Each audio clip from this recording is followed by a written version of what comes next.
Greetings from Goblin Valley, Nissedal, Norway. I'm here, so you don't have to be. Today, the experiment and the stuff I'm going to talk about has been very difficult to do and to learn. And still, I'm like a bull in a china shop, as some people say. And thankfully, Mythbusters has proven that's not all that catastrophical as everybody wants it to be. So it is what it is. I basically don't know what I'm talking about. But I have done some experiments with my young assistant, with my daughter. And we have used this airflow chamber. And it works more or less like so.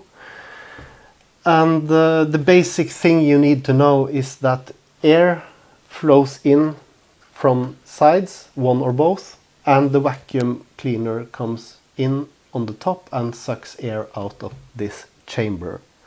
I will not go into the details. This is a very complicated design, and it took some weeks planning, and it took a week building it, and yeah, you know, the usual stuff.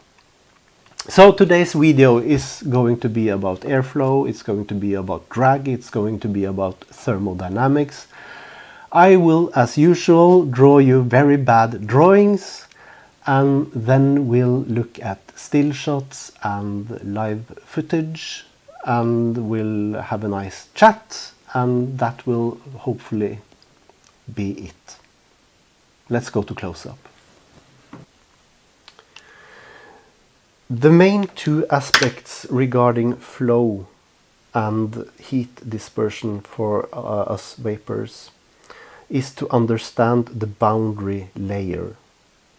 The boundary layer is the part of a flow that is closest to a surface area. Let's say this is a straight, flat metal surface. This is an uneven metal surface, like a Clapton coil, and this may represent a flat wire coil, but these are straight plates for this example. Now, the flow the boundary layer can have two characters. It can be laminar or turbulent. A laminar boundary layer is like a stack of pancakes, where each layer moves in different speeds. And you even have a point zero. These speeds are not influence or interact with the outer, in our case, air. And the turbulent boundary layer is very different. For the first part, it is of higher medium speed than the laminar layer. The other thing is that it fluctuates, as you can see, up and down, and even up to the outer airflow. So it hasn't got this strict border quality that the laminar layer has. And because of this fluctuation, the heat dispersion is greater between the metal and the flow. So in our case, you will get a much greater cooling effect from a turbulent boundary layer than from a laminar layer. But we also have the question of drag, or air resistance, and the Coanda effect, which I have talked a lot about. Let's look at a real-life example. This is like a smooth golf ball and a dimple ordinary golf ball. Now, if you have airflow, or let's say this smooth golf ball is traveling at 55 miles per hour or faster, then you will have this distribution, well, almost of air. This is the laminar boundary layer. What we have here is a high pressure area with low speed, and here you have a high pressure area of low speed, and in the laminar boundary layer you have high speed and low pressure. When this smooth ball is traveling at 55 miles per hour or faster, the high pressure travels this way. And you get a point of separation on each side, approximately at 12 o'clock and 6 o'clock. And those we can call A and B. The stuff that happens at point A and B is that the laminar layer, boundary layer, goes over to be a turbulence layer, or just chaos turbulence. And the turbulence is defined as the drag in this area of chaos behind the smooth ball. Now, at the speed we are talking about, 55 miles per hour to 300 miles per hour, a dimpled surface behaves very differently. You do not have this laminar flow. You have turbulence very fast. And the speed of this turbulence, as we know, is higher than the speed of the laminar flow. So this turbulence boundary layer has higher speed. Because of the higher speed, you push the separation points backwards, like so. And the turbulence is for the most part contained by the air around it, and the drag, the separation points being here, you get the chaotic turbulence, like so. And if you consider the distance, if you play golf, this ball has much more drag, so it travels shorter. Actually, this ball travels only 150 yards, while this can travel 155. That is partially due to the Magnus effect, which we will not talk about, but it creates lift, and hopefully no coils are yet spinning. So, what does all this mean? First of all, we are interested in having flow for as much of our coils as possible. If we can have flow from here to here and here to here, that is better than flow from here to here and here to here. In this instance, with a smooth surface traveling at 55 miles per hour or faster, only half of this surface is actively cooled, and this one is much more cooled. As you can see, it's only from 2 o'clock to 4 o'clock. This has not active cooling. This is not active cooling. This is chaos, this is turbulence, this is drag, and the area is much, much smaller on the uneven surface. Now let's look more at the golf ball and drag. I know we don't have drag on our coils because they are not traveling and not spinning, but bear with me on this one. This is amount of drag. This is speed. If you look at the schematics of these things, you will encounter something called a Reynolds number. And for simplicity's sake, let's just talk about speed and drag. Now, as you can see, the plain smooth golf ball has a lot of drag, up to 300 miles per hour. Then it loses its drag and the separation points are pushed far back, and it has a lot less drag than the golf ball. The golf ball, because of the dimples and the turbulent layer, loses the drag very early at 55 miles per hour, but then it's slowly rising as the speed rises. And this is the critical point where dimples on your car or bicycle has no point at all. So if you are pedaling more than 300 miles per hour or always slower than 55 miles per hour, the theory goes that don't put dimples in it. So what happens below 55 miles per hour? That's the big question. I have read a lot about this stuff now, and I've listened to a lot of scientists and science students.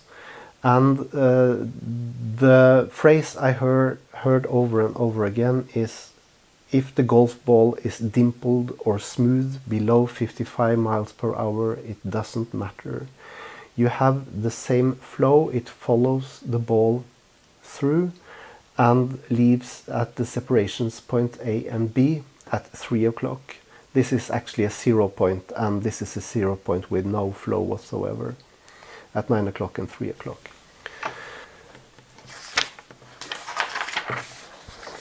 Now, if we combined this knowledge, this science, that below 55 miles per hour flow encountering a sphere or a cylinder behaves perfectly like this.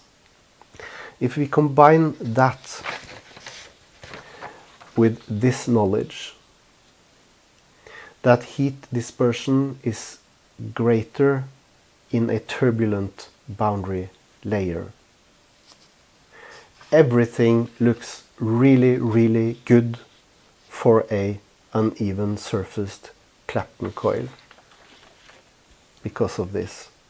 It's like opposite of what you would think. You would think that that a rough or uneven surface will push the air away, but below 55 miles per hour, they say that this pattern of flow does not change over a round or cylinder-formed object.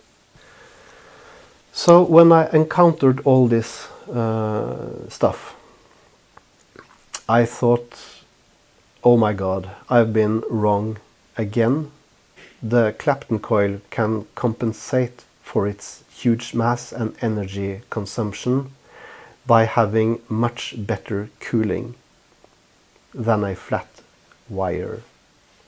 And I told my young assistant, my daughter at 15, that we should cancel our experiment because this is what everybody says and it's practically unnecessary.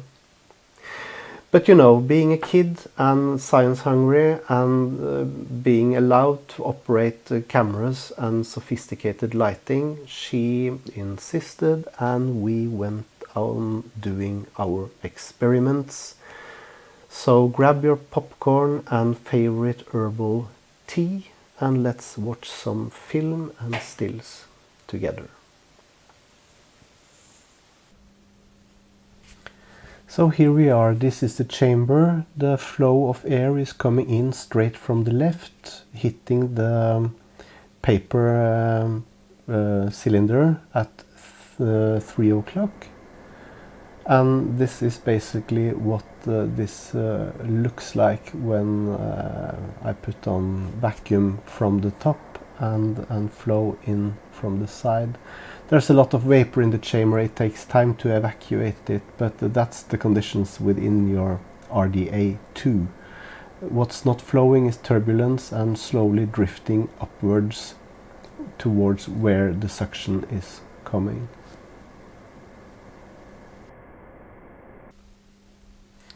This is the Clapton coil simulation. There are strands of 17 gauge wire glued, a couple of hundreds of them, on a smooth surface, pretending to be a Clapton coil. And as you can see in this footage, there's less vapor, but the flow pattern looks pretty much the same and what we would expect to find. So let's go from here and look at a couple of stills before we go any further.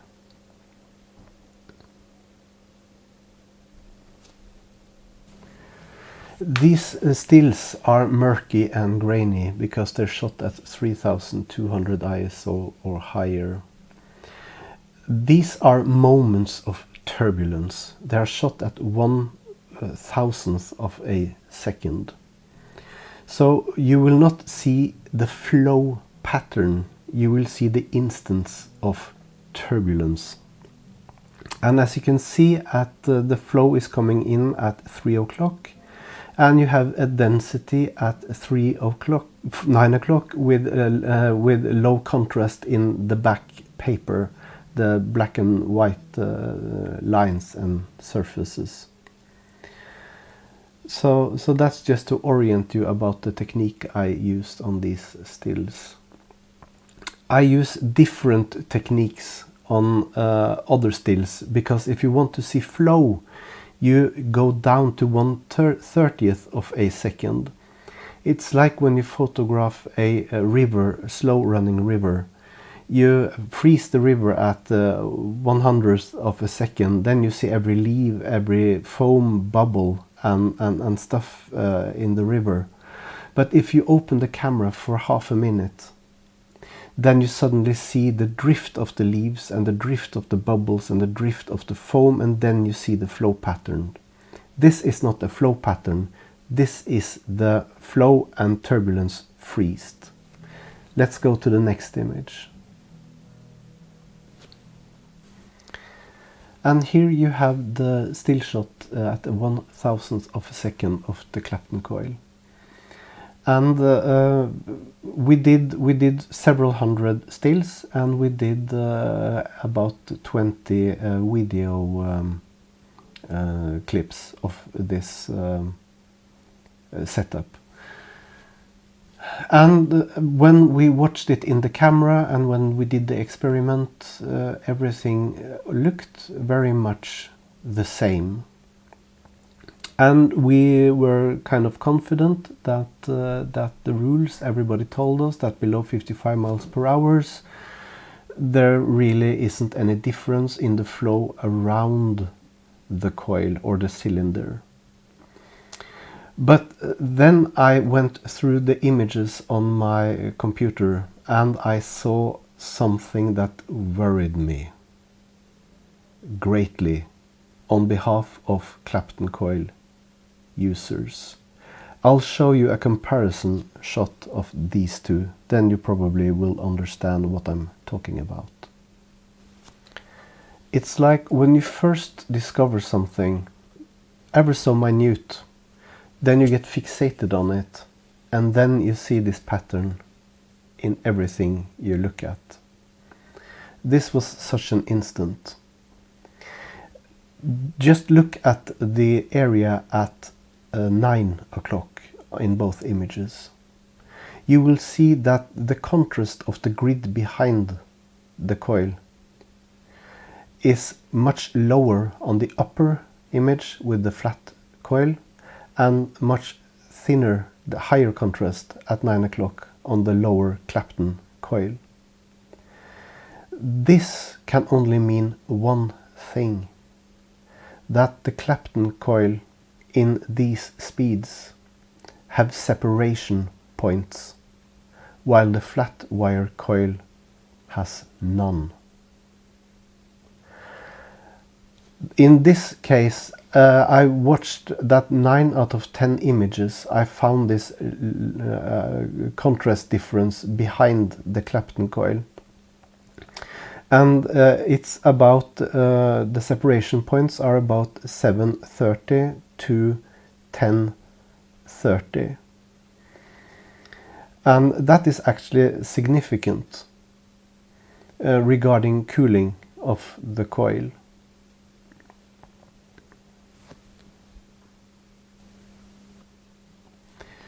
Now, because when pictures are taken at 1/30th of a second, we have much lower ISO and better imagery, and the vapor coming in from the right is much denser. And we studied the footage, and this pattern of a clear zone at 3 o'clock, now the Clapton coil is the upper one, This clear zone to the left or at 9 o'clock on the Clapton coil was consistent in every clip we studied.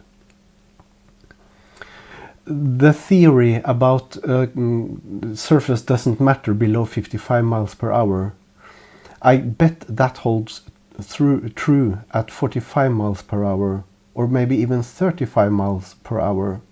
But I guess no one has put a golf ball in a wind tunnel at, say, 5 miles per hour or 20 miles per hour, which is the speed at which we vape. You know, a sneeze Mythbusters measured the sneeze to be 39 miles per hour. And that kind of wind going through your RDA would just blow the cotton out of the air holes and drip tip. So the speed at which we vape is probably much lower. And then I think other rules apply.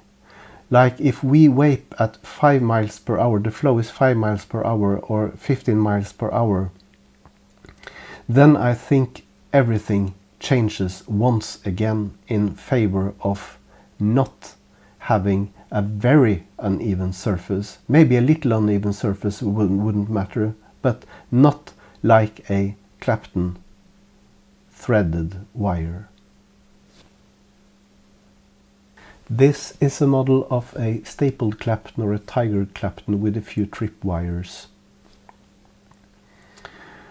And when my daughter saw this, sitting behind the camera, she just yelled at me, "Dad, you wouldn't believe what I just saw."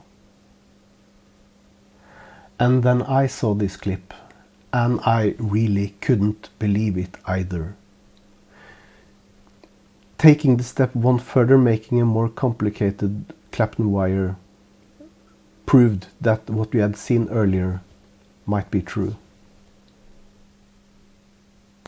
And this is a 1/1000th of a second image of what we saw. And we wanted to be sure, so we did it over and over again. Also video and a lot of stills. It was truly fascinating because every video and every shot showed this pattern. You have the separation points at 12 o'clock and 6 o'clock. The only thing we added to the original Clapton mock-up was a couple of trip wires, simulating a more complicated construction like a stapled Clapton or a tiger Clapton or a twisted wire or a twisted wire with a counter twist. They will all behave, I suspect, in this manner. And we studied the flow and the speed, and you know, we can't measure the speed at which we breathe. I don't have instruments for doing that. I could only compare the vacuum cleaner to the suction of my mouth on my palm, and we tried to measure this at the speeds at which people normally suck in and blow out when we try to suck and try to blow. So I think these speeds are realistic. I don't have the critical measurements, so this is of course anecdotal. This is not science. But this footage shows that I have pushed my hypothesis over to be a theory. And for me that is a victory. This last shot is only to show you the slow still with the slower shutter speed in order to see the flow better. And the really strange thing about this image is that the drag, it's not like it goes parallel off with the main flow at 12 o'clock and 6 o'clock. It shoots out to the sides as a wake of a boat. This is like putting sail on a wooden crate at sea and slowly moving forward creating a huge wake. And I can't imagine this being effective for anything at all. And seeing this also on the ordinary Clapton, not so much. I don't know if what we saw on the ordinary Clapton is so much that it is really significant. But at the slowest speeds, where it looks like nobody has done any research or any wind tunnel experiments, things behave a bit stranger than we would ordinarily think.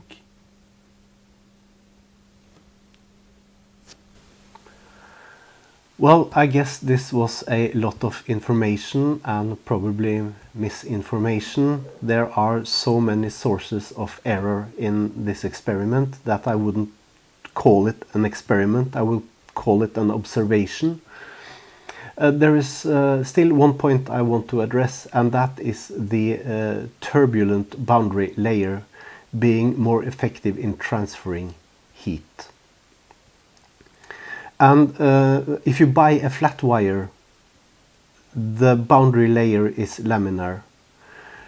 And thankfully, I hammer my own flat wire with a round hammerhead. So I get small dimples in it, like a golf ball. And because there is a little bit of space between a hand-hammered flat wire, the cotton also come into place. So a self-hammered flat wire coil will create some sort of turbulence in the boundary layer. It will not be perfectly laminary. So there is that issue. You have probably a lot of questions, of which I probably can't answer any, but feel free to start a discussion, and please use arguments if you do so, and we'll do our best to solve this mystery. But until someone else replicates my findings, this is purely anecdotal, and it is my observation on my terms. But me, personally, I will never ever put a Clapton coil in an RDA ever again.